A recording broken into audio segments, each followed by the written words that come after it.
Syederalun Mercu Bendung Krung Pase di Desa Lebuk Tue, Kecamatan Merah Mulia, Aceh Utara, yang jebol akibat banjir 2 hari lalu akan segera ditangani secara darurat.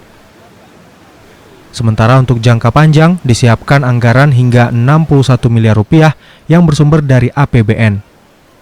Hal itu disampaikan Wakil Menteri Pekerjaan Umum dan Perumahan Rakyat John Wempi Wetipo saat berkunjung ke lokasi bersama anggota Komisi 5 DPR RI Ruslan M. Daud.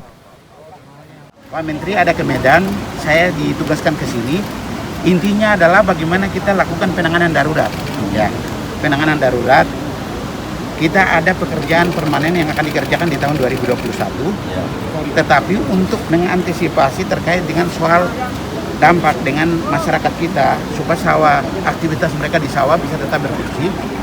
Nah, ini penanganan supaya 2 pintu air ini bisa berfungsi. Rombongan ikut meninjau bendungan di Desa Uleblang, Kecamatan Merah Mulia yang sudah lama terlantar.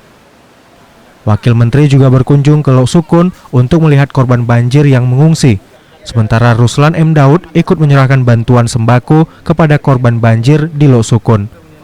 Dari Lok Sukun, Jafarudin, Serambi On TV.